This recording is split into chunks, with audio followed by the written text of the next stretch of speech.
विघ्नहर्ता श्री गणेश, श्री गणेश, श्री गणेश। स्वामी, स्नेह और दुलार से माता पिता संतान का जीवन संवारते हैं या उसे बिगाड़ते हैं? जिस प्रकार हृदय से भोजन पकाने पर भोजन में प्रेम और सकारात्मकता, और बुद्धि से पकाने पर भोजन में स्वाद का संतुलन बना रहता है, ठीक उसी प्रकार संतान को स्नेह और दुलार हृदय से और उसका पालन पोषण बुद्धि से करना चाहिए। जीवन में संतुलन अनिवार्य है और यही हम चिंतामणि श्री गणपति की कथा से सीखने जा रहे हैं।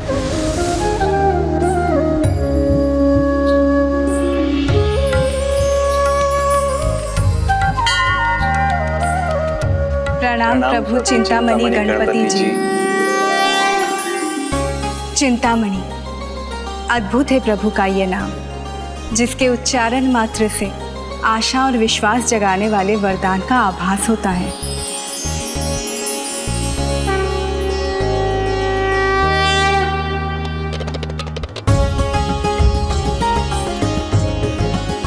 आपके मन का प्रश्न मुझे ज्ञात है और उसका उत्तर आपको। अब फिर से पहेली मत बुझाइए स्वामी, बता भी दीजिए। प्रभु गणेश के लिए सिंदूर का क्या महत्व है? इससे आप भली भांति परिचित हैं। ऋषिवर, आपने जिस प्रकार मेरे चरणों में सिंदूर समर्पित किया, मैं उससे अत्यंत प्रभावित हुआ हूँ और सिंदूर मुझे अत्यंत प्रिय हो गया है।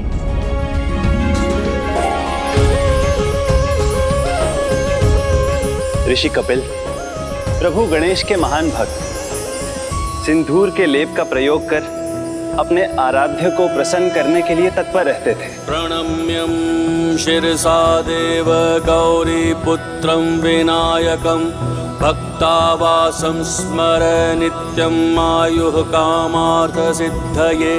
प्रथमं वक्रतुंडं च एकदन्तं द्वितीयकं तृतीयं कृष्णं पिंगाक्षं गजवक्त्रं चतुर्थकं लंबोदरं पंचमं च षष्ठं विकटमेव च सप्तमं विघ्नराजेन्द्रं धूम्रवर्ण तथाष्टकं नवमं भालचंद्रं च दशमं तु विनायकम्। भक्त कपिल का प्रणाम स्वीकार कीजिए प्रभु।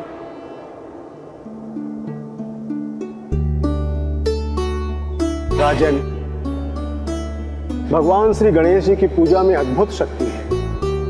आप दोनों निष्ठा के साथ प्रभु श्री गणेश जी की पूजा कीजिए, आपकी मनोकामना अवश्य पूर्ण होगी। आयुष्मान।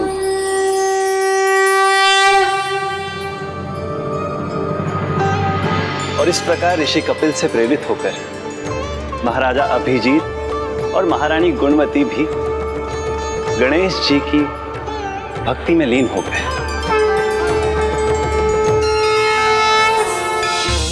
विद्याय नमः, महाकालाय नमः, विद्यानिधये नमः, अनामयाय नमः, सर्वज्ञाय नमः, सर्वज्ञाय नमः, ओम शांताय नमः, गजास्याय नमः, चित्तेश्वराय नमः, विगज्वराय नमः, विश्वमूर्तये नमः, अमेयात्मने नमः। इस प्रकार दोनों पति पत्नी संतान प्राप्ति की मनोकामना के लिए घोर तपस्या में लीन रहे। अवश्य ही प्रभु ने उनकी मनोकामना पूर्ण की होगी।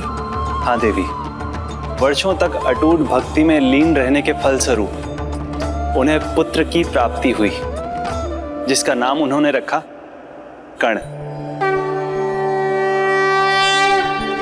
हे प्रभु, हमारा पुत्र आप ही का आशीर्वाद है, हम इसे आपके चरणों में लेकर आए। प्रतिदिन भोर में वो अपने पुत्र को गणेश जी के आशीर्वाद और उनकी पूजा के लिए लाते रहे।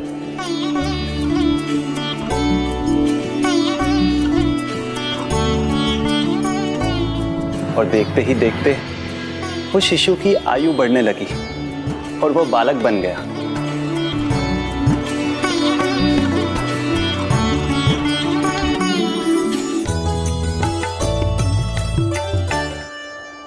अरे पुत्र कर्ण, हमने मना किया था ना तुम्हें, प्रभु के आशीर्वाद का अपमान नहीं करना चाहिए। मैं एक राजा का पुत्र हूँ, राजकुमार हूँ। मुझे किसी के आशीर्वाद की कोई आवश्यकता नहीं। पुत्र कर्ण, माँ देखो ना, पिताजी मुझे डांट रहे हैं। महाराज, ये तो बालक है, समय आने पर स्वयं समझ जाएगा। किंतु मेरे पुत्र को कोई उलाहना नहीं देगा, कोई डांटेगा नहीं।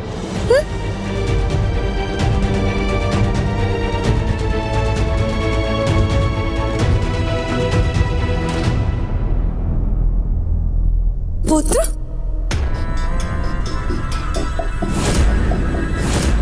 पुत्र प्रभु का भोग था, उन्हें चढ़ा लेती तब खा लेते।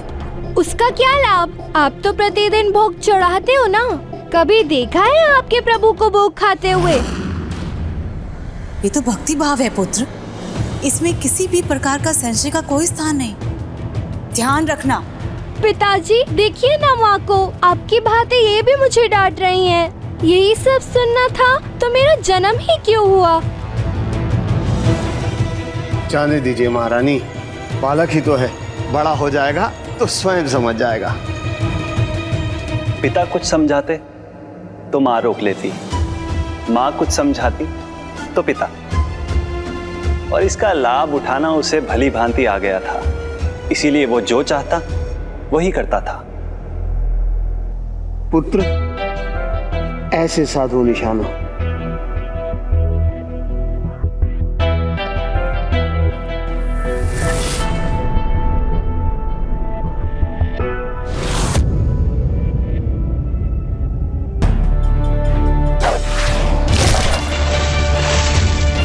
देखा पिताजी, मैंने अपने बाण से कैसे इसका मटका फोड़ दिया। कोई बात नहीं, बालक ही तो है, बड़ा हो जाएगा तो स्वयं समझ जाएगा।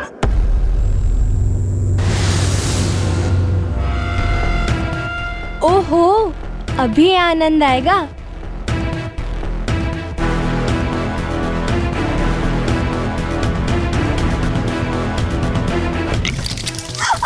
आनंद आ गया, आनंद आ गया, आनंद आ गया, आनंद आ गया, बहुत आनंद आ गया।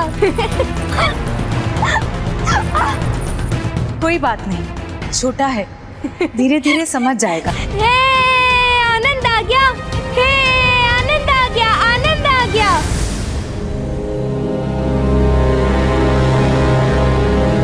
आप दोनों कुछ भूल नहीं रहे? क्या पुत्र, क्या भूल रहे हैं? जो भी आपको प्रिय है सब तो है यहाँ। पिताजी, आप क्या वचन देकर मुझे यहाँ लाए थे? तुम चिंता मत करो पुत्र, मैंने उन्हें समझा दिया है। गुरुवर, मैंने कहा है ना आपसे, मेरे पुत्र पर ना कोई रोक टोक होगी और ना ही कोई उसे किसी प्रकार की उलाहना देगा। यदि कोई समस्या हुई तो उसे कुछ कहने के स्थान पर आप मेरे पास आएंगे। कहा तो है आपने राजन, किंतु आप भूल रहे हैं, ये गुरुकुल है। यहाँ भूल करने पर शिक्षार्थियों को सुधरने के लिए प्रेरित किया जाता है और उसके साथ साथ कभी उन्हें दंड भी दिया जाता है। एक नियम तो मैं पहले ही भंग कर चुका हूँ, राजकुमार को उनकी प्रिय वस्तुओं को साथ लाने की अनुमति देकर। गुरुवर, मैं आपका सम्मान करता हूँ, किंतु मैं आपको स्मरण करा दूं कि नियम प्रजा नहीं राजा बनाते हैं और वो अपने बनाए हुए नियमों को भंग भी कर सकता है।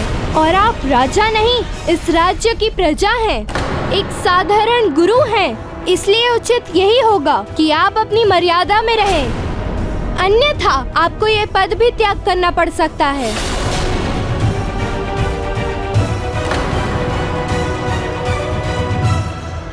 देखा महाराज, कितने अधिकार से राजाओं की भांति बात करता है मेरा पुत्र। एक और दोनों माता पिता ने अपने पुत्र प्रेम में अपनी आंखों पर पट्टी बांध ली थी। उन्हें अपने पुत्र में केवल गुण ही दिखते थे, और दूसरी ओर गुरु विवश थे। उन्हें अपने राजा की आज्ञा का पालन किसी भी परिस्थिति में करना ही था, और उनका पुत्र कुछ सीखने के स्थान पर और उद्दंड बनता जा रहा था, किंतु उसके माता पिता को यह ज्ञात ही नहीं था।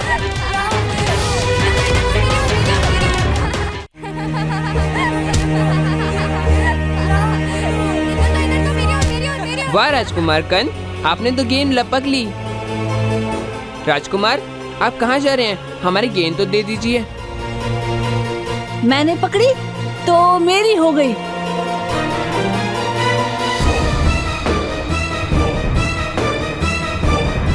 सभी विद्यार्थी चारों वेदों का नाम लिखिए।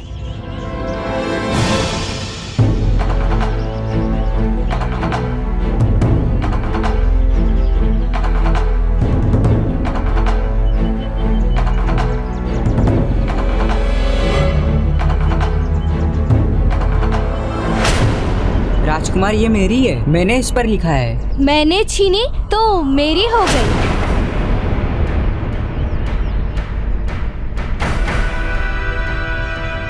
जिसके अभिभावक को ही अपनी संतान को योग्य बनाने की चिंता नहीं, जिस विद्यार्थी के हृदय में गुरु के लिए आदर नहीं, उस बालक को कुछ भी कहना व्यर्थ है। अति उत्तम राजकुमार कर्ण।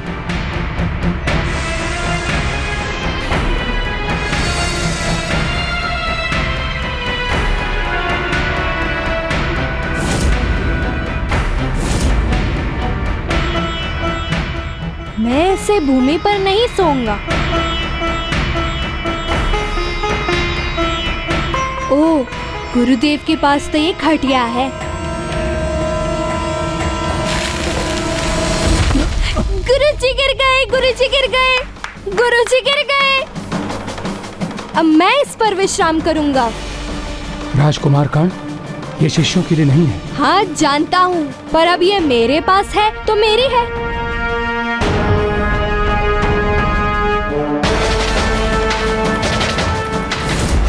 जिस प्रकार शुक्ल पक्ष का चंद्र बढ़ता है, उसी प्रकार कर्ण भी बड़ा होता गया। चंद्रमा तो बड़ा होकर अपने प्रकाश से धरती को प्रकाशित करता है, किंतु कर्ण उसके विपरीत अपने बढ़ते दुर्व्यवहार से सभी को चिंतित और दुखी कर रहा था। ऋषि कपिल तक जब इसकी सूचना पहुंची तो वो बहुत चिंतित हुए, किंतु उनकी पूजा में इतनी शक्ति थी कि उनकी चिंता हरने स्वयं प्रभु चिंतामणि आ गए।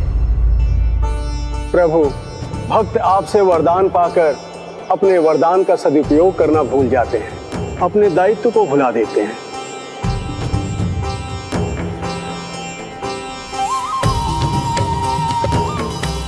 प्रभु, महाराज अभिजीत और महारानी गुणवती ने आपके आशीर्वाद से पुत्र को तो प्राप्त कर लिया, परंतु अपनी संतान को संस्कार सिखाना भूल गए।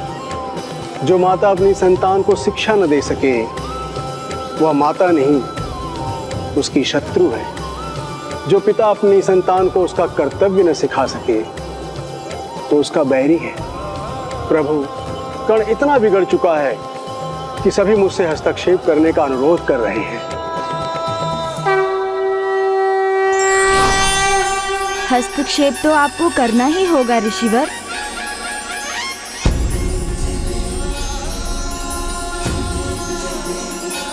प्रभु, राम प्रभु, कितने अच्छे समय पर आपका आगमन हुआ प्रभु। मैं आपके भोग के लिए थाल तैयार ही कर रहा था। तो विलंब किस बात का, भोग करवा दीजिए ऋषिवर। अवश्य प्रभु, अवश्य। यह तो मेरा परम सौभाग्य है।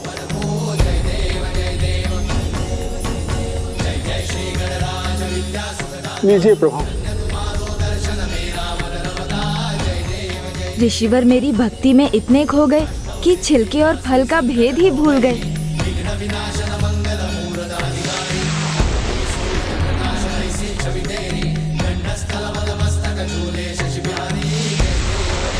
आपके लिए और है प्रभु, आपके लिए और है।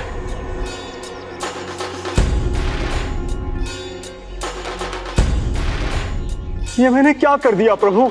आपको फल के स्थान पर छिलका खिला दिया और वो छिलका अपने आनंद के साथ ग्रहण कर लिया प्रभु। भक्ति भाव से भक्त जो देते हैं वो मैं अवश्य स्वीकार करता हूँ। धन्य है प्रभु आप, धन्य है। अपने भक्त के प्रति आपकी यह दया भावना अद्भुत है।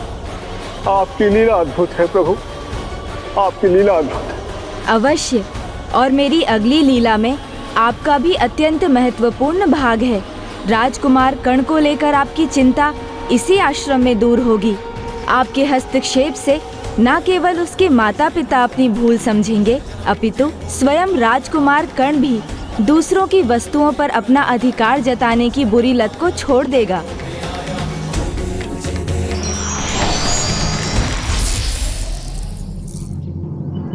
महाराज, मैं पूजा करने गया था महाराज, तभी आपके पुत्र राजकुमार कर्ण वहां पहुंच गए। मंदिर में भोग चढ़ावा जो भी था उसे ले गए, अपने मित्रों में बांट दिया महाराज।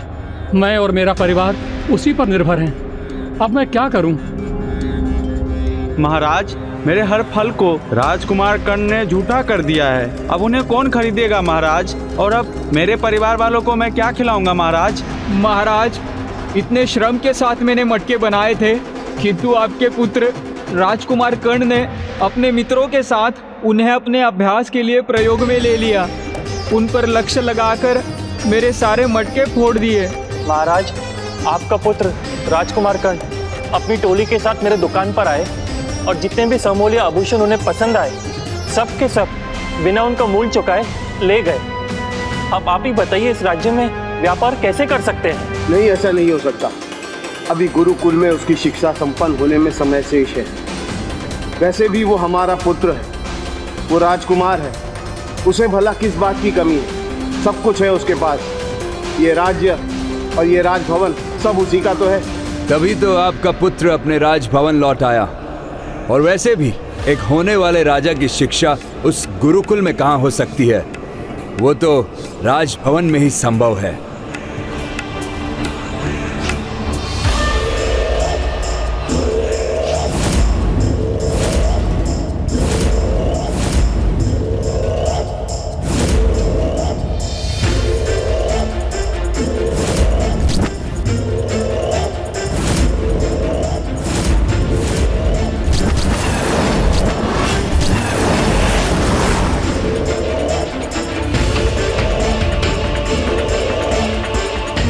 ये सब मेरे मित्र हैं पिताजी, इन्हें भी गुरुकुल नहीं भाया तो हम सब एक साथ यहाँ पर आ गए।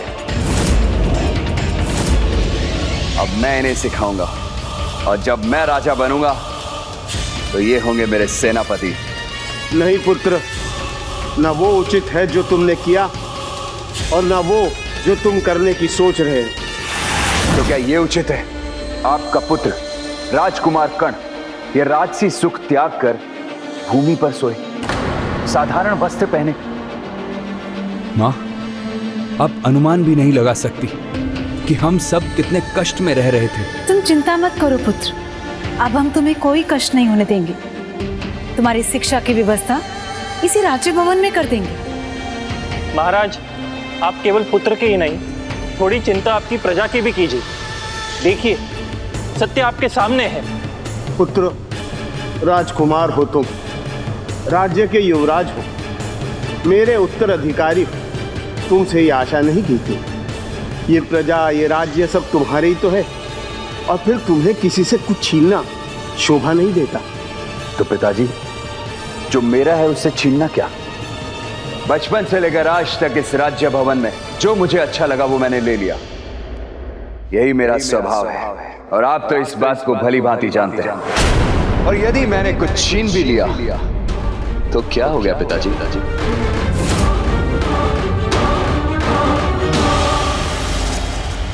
आप लोगों की जो भी हानि हुई है उसका मूल्य मैं चुकाऊंगा। मंत्रीवर, इन्हें उचित स्वर्ण मुद्राएं दी जाए। जी महाराज। महाराज, यदि इतना ही होता तो हम सह लेते, हम यहाँ आते भी नहीं। किंतु ये और इनके मित्र मर्यादा की सभी सीमाएं लांघ चुके हैं। हमारे राज्य में स्त्रियों का अपमान ये कैसे सहे? महाराज, जो वस्तुओं की हमारी क्षति हुई है उनकी तो आप भरपाई कर देंगे, किंतु इन बस, राजधर्म के विपरीत आचरण है तुम्हारा। अपनी ही प्रजा के साथ दुर्व्यवहार करने के बाद यहाँ लौटने का दुस्साहस कैसे किया तुमने? शांत पिताजी, शांत। आपकी आयु में इतना क्रोध नहीं करते। कहीं उच्च रक्तचाप से मस्तक की कोई धमनी फट गई तो आपके प्राण चले जाएंगे। पिताजी को शांत किया तो आप तमतमा उठी। ये हो क्या गया है आप दोनों को? इतना कैसे बदल गए आप दोनों? हमें तो लगा तुम बदल रहे हो, अपने कर्तव्यों को समझ रहे हो। किंतु तुम्हें जिस प्रजा की रक्षा करना चाहिए तुम उन्हीं पर अत्याचार कर रहे हो। तो क्या हो गया? बचपन से लेकर आज तक जो चाहा वो छीनता ही तो रहा हूं मैं। तब तो आपने कभी कुछ नहीं बोला। आज ऐसे अचानक आप दोनों को क्या हो गया जो इतना क्रोधित हो रहे हैं आप? हाँ, गलत था तो पहले भी गलत रहा होगा ना। पहले हो या अब, गलत और सही तो नहीं बदल जाता ना। और अब तो ये मेरे व्यवहार में रच बस गया है। मुझे तो यही सही लगता है। बचपन में हर माता पिता अपनी संतान से लाड दुलार करते, उसे खेलने कूदने का अवसर प्रदान करते, थोड़ी उद्दंडता भी सहन कर लेते, परंतु इसका अर्थ ये थोड़ी है कि वो अपना स्वभाव ही बना ले। अब तुम बड़े हो गए हो, शीघ्र ही अपने राज्य का दायित्व संभालोगे। ये तो तुम्हें सीखना ही होगा कि राजा का धर्म अपनी प्रजा को देना होता है, ना कि उससे छीनना। इसलिए पुत्र, केवल स्वार्थी न बने रहकर कुछ परोपकार भी सीखो। अपने सुख के आगे अपनी प्रजा का सुख देखना सीखो। उसे लेने के स्थान पर कुछ देना सीखो। आपने उचित कहा पिताजी। लेन देन के इस फेर में मुझे कुछ देना सीखना चाहिए पिताजी। और देने का पहला पाठ तो आप ही मुझे सिखाएंगे ना। तो एक कार्य कीजिए, दे दीजिए अपने पुत्र को सिंहासन।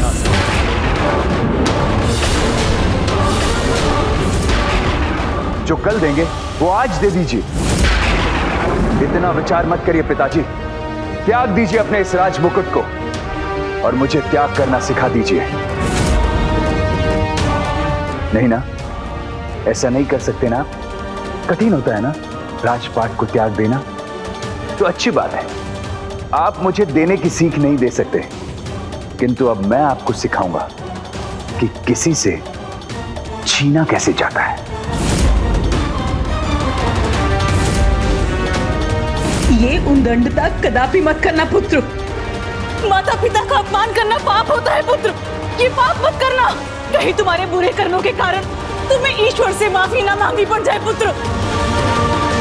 सुन लीजिए मां, आपका पुत्र कर्ण सबल समर्थ है और जिस दिन कर्ण को किसी ईश्वर की आवश्यकता होगी वो दिन उसके जीवन का अंतिम दिन होगा।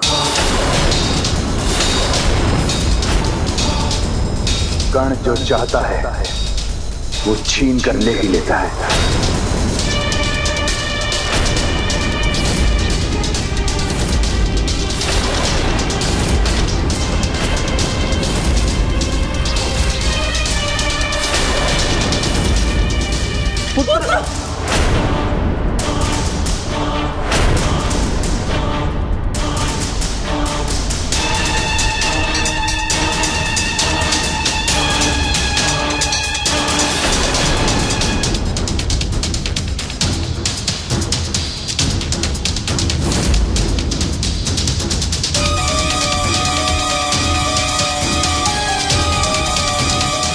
देखा पिताजी, आपका मुकुट ले लिया ना मैंने।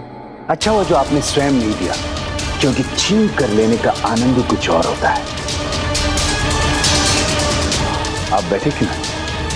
अपने राजा के लिए सिंहासन तो छोड़िए, आपका राजा खड़ा है और आप बैठे हैं। ये शोभा देता है क्या पिताजी?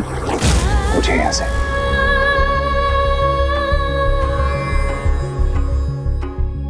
नहीं नहीं, ये कैसा दिन देखने के विवश हैं हम।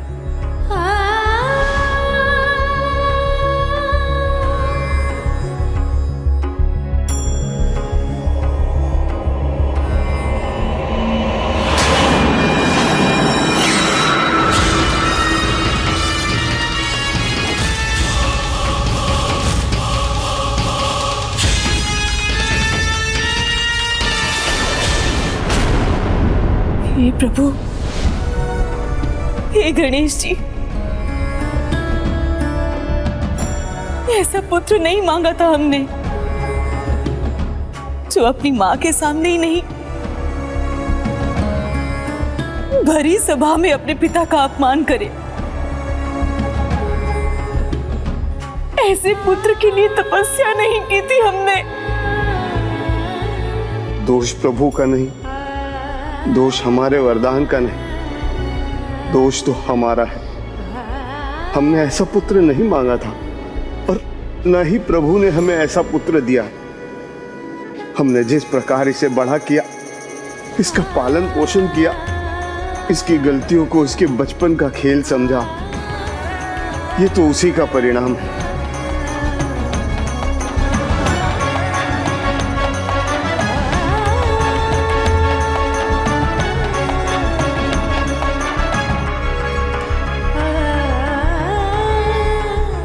जो भूल हमसे हुई है उसका दंड सारी प्रजाजन को मिले, ये मैं सह नहीं सकूंगा। हे प्रभु गणेश जी, हमें क्षमा कर दीजिए और हमें कोई मार्ग सुझाइए। चिंता मत कीजिए पिताजी, आपने अपना भविष्य स्वयं नियत किया है। पूजा पाठ और भक्ति में आपकी रुचि इस राजपाट से कहीं अधिक है, तो आपके लिए ये राजभवन से अधिक उचित स्थान है आश्रम। अब जिस आश्रम में कहेंगे मैं आपको वहां पहुंचा दूंगा। वैसे भी इस राजभवन का सुख आपने बहुत भोग लिया। अब आपका समय आश्रम में साधारण जीवन जीने का है।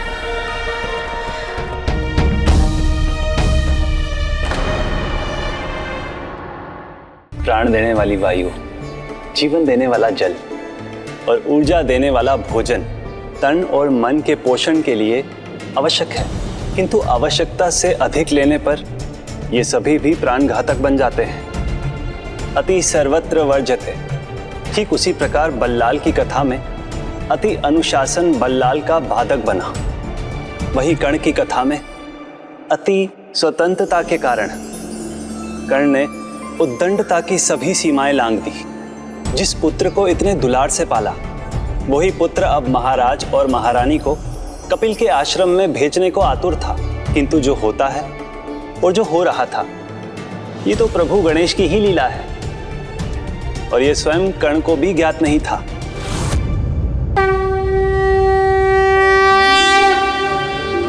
अब वह समय आ गया है प्रभु। महाराज अपनी महारानी के साथ आश्रम में आ रहे हैं। आइए हम उनका स्वागत करें।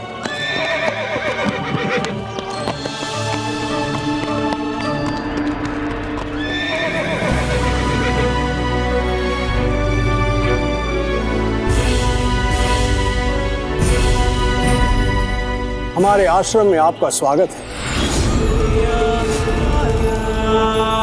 ऋषिवर, आपकी दृष्टि से चूक हो गई, अन्यथा आपको ज्ञात होता कि महाराज अब पिताजी नहीं, मैं हूं। संभव है यह समाचार अब तक आप तक नहीं पहुंचा होगा। समाचार सर्वत्र पहुंच जाता है, पराक्रम का भी और दुष्कर्म का भी। मैं यहाँ पर आपके उपदेश सुनने नहीं आया हूँ। जो मेरा है उसे प्राप्त करना दुष्कर्म नहीं, पराक्रम है।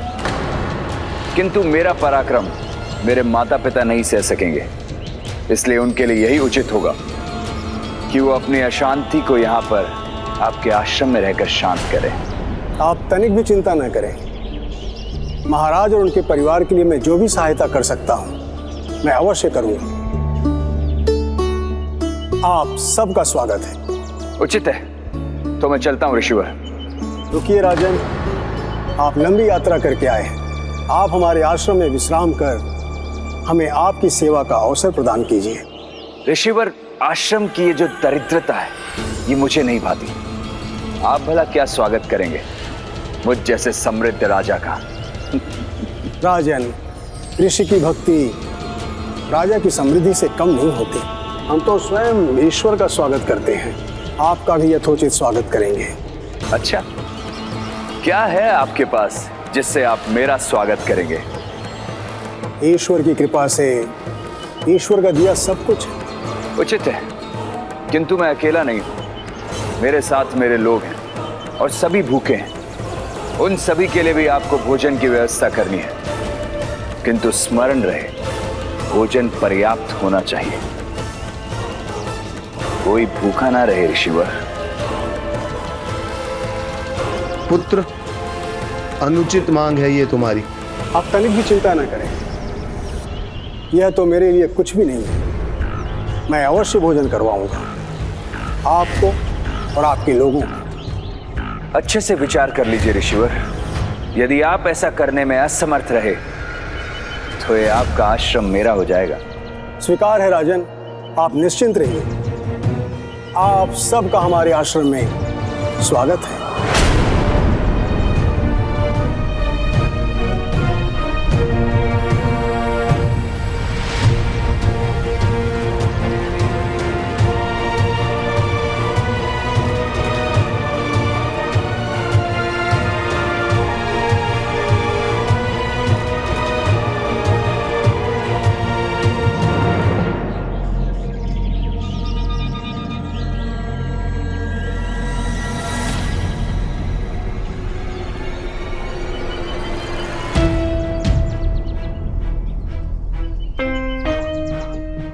ये ऋषियों को इतना बड़बोला होने की क्या आवश्यकता है? इनके पास तो सबको बिठाने के लिए पर्याप्त आसन भी नहीं होंगे, तो भोजन कहां से लाएंगे?